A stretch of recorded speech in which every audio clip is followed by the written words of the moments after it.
The Cup of San Clemente, a short story written by Andrew Chave Cox and narrated by Brian AI from 11 Labs. "I will take a bottle of your very best red wine," the priest requested urgently. The manager of Angelina Wines in the center of Rome eyed the dog collar and the flowing black robes in front of him dismissively. From the priest's thinning hair, he judged his age at over 70, and from the scuffs on his faded collar, impoverished. He flicked his thumb towards the top shelf behind him. "The 2019 Macedo has an exceptional reputation," he explained, slipping into an enthusiastic description despite his misgivings about the customer's ability to pay. Macedo wines are created in the coastal lands of Tuscany, where soft sea breezes meet the fertile soil to create vintages as close to perfection as is humanly possible.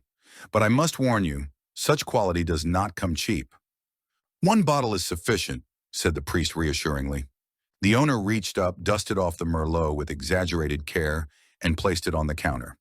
€740, signore, in cash."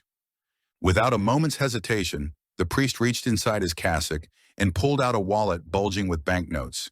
He counted out the 740 and handed them to the astonished merchant.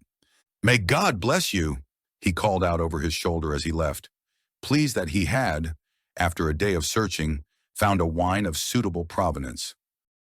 On the street outside, the towering walls of the Colosseum cast a shadow over the narrow Roman streets below. The priest's destination, though only a short walk away, was a world apart from the tourist hotspots around the ancient arena. He checked his pocket watch and quickened his step towards Piazza San Clemente, protecting his precious cargo from a troop of Japanese sightseers in combat with a counterfeit centurion brandishing a sword and collection tin. The priest entered Basilica di San Clemente by the rear gate, hoping to avoid the last of the afternoon's visitors to the excavations. Usually he was happy to stop and answer their questions, but not today. Not for the first time that day he was running late. A basilica had stood on this site for 1,600 years. Both the 11th century and the 4th century churches built over a 3rd century temple dedicated to the god Mithras, and, even older, a maze of 1st century Roman streets. Crossing the cloisters, he unbolted a weathered door leading to the bell tower and climbed the spiral stone steps to the top.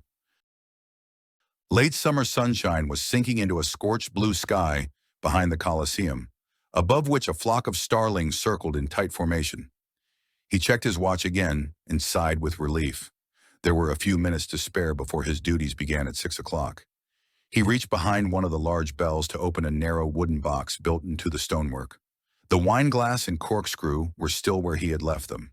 Working quickly, he pulled the bottle from his cassock, popped the cork, and poured a mouthful into the glass. Held against the sunset, the wine was a deep, rich crimson, and to the nose, the notes of licorice, chocolate, espresso, cocoa, turmeric, and smoked vanilla bean were subtle yet joyously aromatic. He closed his eyes and let the flavors flow over his palate and then seep blissfully to the throat. He had never drunk wine of such perfection. The merchant had not exaggerated. The booming clang of the bells marking the hour jolted him back into the moment. Replacing the cork, he put back the glass, but took one other object from the box, an oversized key. He concealed the key and the bottle under his cassock and hurried down to the basilica. "Good evening, Father Matteo." The young woman behind the ticket kiosk greeted him as he crossed from the nave into a side chapel, where the remaining 2 visitors of the day were browsing postcards and guidebooks. To his right, a flight of dimly lit stairs descended into the lower, underground levels of the site that were open to the public until 6 o'clock. "Sorry I am a few minutes late, Maria, my dear," the priest replied, still feeling lightheaded from the glass of wine. He raised a narrow smile and pointed toward the stairs. "Are we clear?" "Those should be the last," she whispered, peering over her glasses and gesturing to the couple with her eyes. Once the wrought iron gates at the top of the staircase were locked, there was no other way out from the lower floors, and a night trapped underground for a tardy visitor was unthinkable. "Pass me the lamp," he asked. "I might need it." Maria reached under the desk and handed him a storm lamp smelling of paraffin. "I could have checked the first level downstairs myself. That's not too creepy," she said, relieved it had not come to that. "But the second level..." She shivered from tip to toe, wrapped her hands around her shoulders and shook her head. I would never go down there alone. Well, that's why I am here, Father Mateo assured her, crossing himself for both their benefit. Looking down in the darkness, he crossed himself again.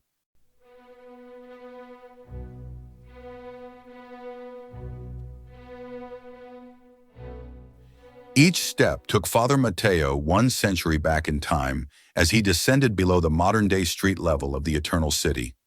The sack of Rome in 1527 by the imperial troops of Charles III, the coronation of Charlemagne in 800, the fall of the Western Roman Empire in 476, all these events passed above him.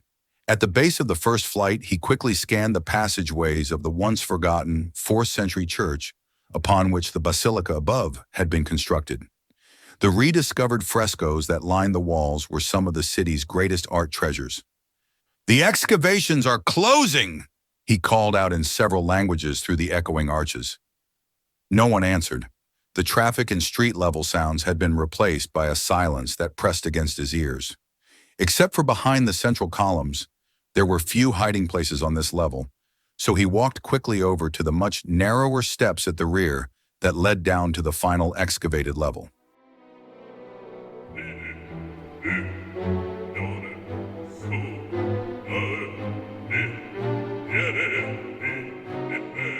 The Roman street plan below could not have been more different from the ordered aisles of the church above him. Dank, narrow passageways darted off in a dozen directions, along each of which a person could be hiding. But the priest showed no interest in searching those, or even to check the Mithric temple on the north side favored by visitors. No one in their right mind would choose to spend a night alone on the third level. Instead, he focused on the sound of running water to his left.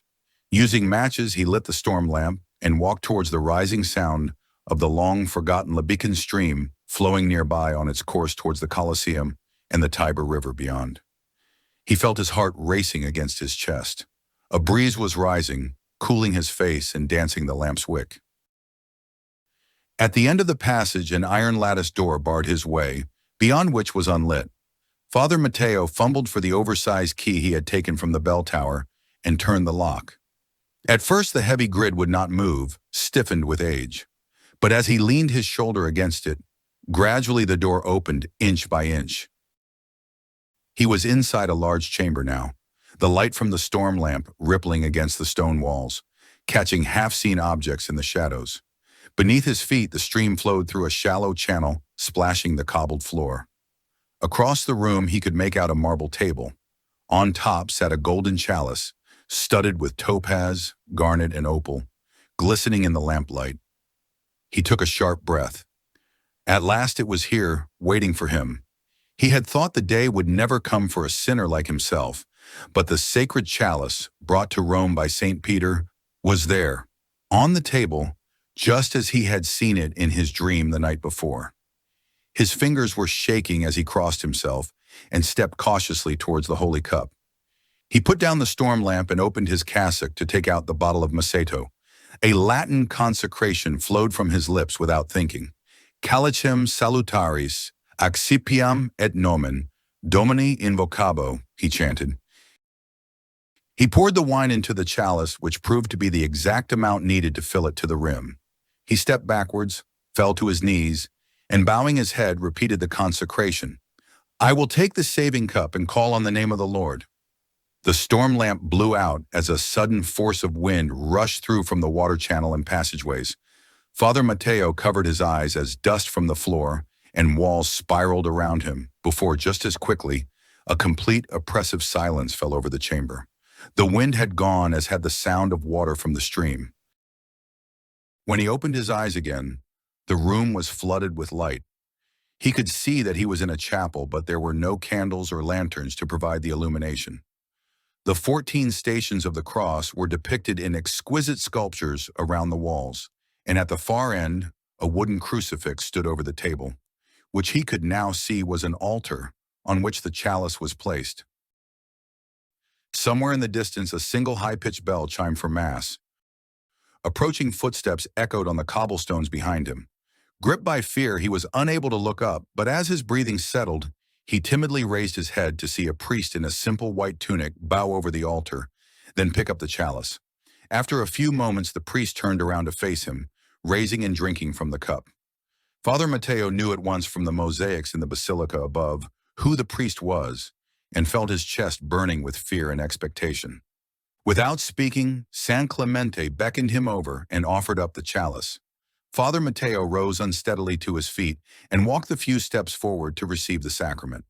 The harmonious flavors of the wine that he had enjoyed in the bell tower now tasted brackish and metallic on his throat. Before him, San Clemente was radiating a bright, overpowering light. Father Matteo looked at his own legs and saw that they too were being transfigured. Then his arms and then his whole body was shining from head to toe like the brightest sunlight. He gasped his last ecstatic earthly breath in willing surrender as he and Saint Clemente ascended gloriously into the eternal rapture.